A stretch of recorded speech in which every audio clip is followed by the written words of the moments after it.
All right, hello everyone. Back here for another Tour 10 demonstration for you guys.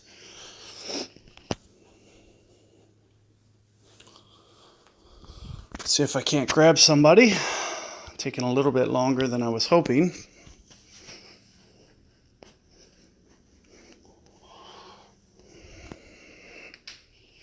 So here we're getting a original hole, hole 4, par 4.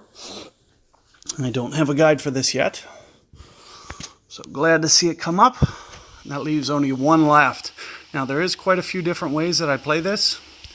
Here you're going to see me put on a kingmaker ball. And we're not going to try to go for this last fairway, but if you can get it up to this last fairway, it is a very easy thorn pitch.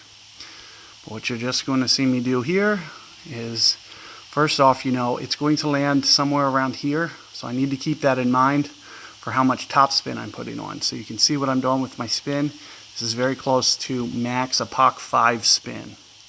So without an epoch 5, the shot that I'm doing, might require a layup for you guys. So just something to keep in mind. As you can see, and I didn't even creep up. So that just goes to show you that with that win that I just got, I was kind of pushing my limits there as to what is possible. So let's see what my opponent has, epoch 4. And as I mentioned, it is very much pushing the limits as to what you can do unless you go up to that extra ball and, for instance, tried to go win 4 hard or something. But I wanted to lay off a little bit for you guys. Obviously with epoch 6, epoch 7, I could still get over. All I needed was one extra topspin. In fact, I could have done it with maybe a little bit more curl and got a little bit of extra momentum to actually carry over and actually get there. But I just wanted to kind of do that shot to just kind of show you the limits a little bit. Here we're actually getting a headwind, so now I have to lay up. In fact, my opponent might even have to lay up.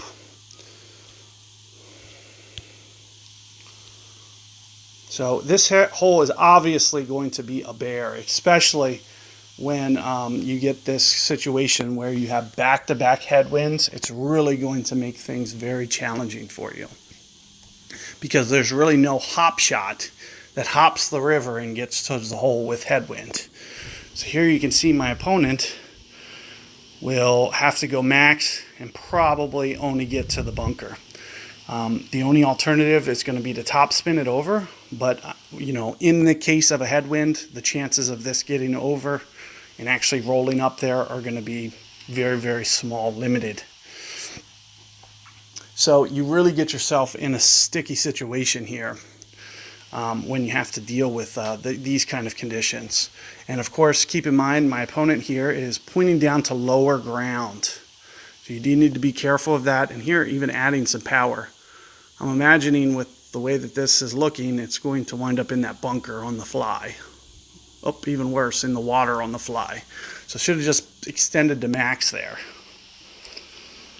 Here you can see another headwind, but let's just go about, let's just say my drive was here, and I can go about, helping you guys get through a thorn. Here you can see I do have a headwind case. And what I'm going to do is I'm going to offset my guide. You can see with how I'm aiming over. I'm going to also, since I'm pointing up to a higher ground, I'm going to play max ring adjustment here. So whatever my max is, I'm thinking 6 rings at least. I almost went 6.5 there. Well, I probably went at least 6.5. And just probably one too many. So almost max would have been perfect. But you can see sometimes you're going to have resistance for that ball to shoot down towards the hole. But you can see I had the right idea. It was going to kind of side spin in to the hole had I been able to get that spin on there right. And, I was getting a little problem and I was a little zoomed out. You could see the mountain get in the way. So I kind of rushed that a little bit. I was shooting for 6 rings and I shot probably a full ring above.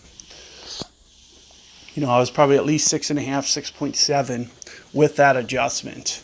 So you know, I did get the spin on there. You know, just getting it over and making sure that you're safe was more important than, you know, absolutely making that, especially with your opponent in the water. So you can see that this hole will be a bear. You can see with my opponent laying up and then getting, and another one in the water. Very unlucky, very. But what I would have suggested, you know, if it was me, I probably would have chose the thorn route. I'd feel kind of a little bit more comfortable than being in the bunker on the other side, personally. I think I had a relatively good chance to make my thorn had I, you know, set up and had a little bit more time to do it. But in the instance where you get, you know, a side wind or a tailwind, you could easily lay up and still get to the green. It would be hard with the false front, and you might have to, you know, kind of rough bump it up there, and it would be very challenging, but it's still something that will be doable. So do keep all those situations in mind. You can see we kind of got the worst end of things there with that wind.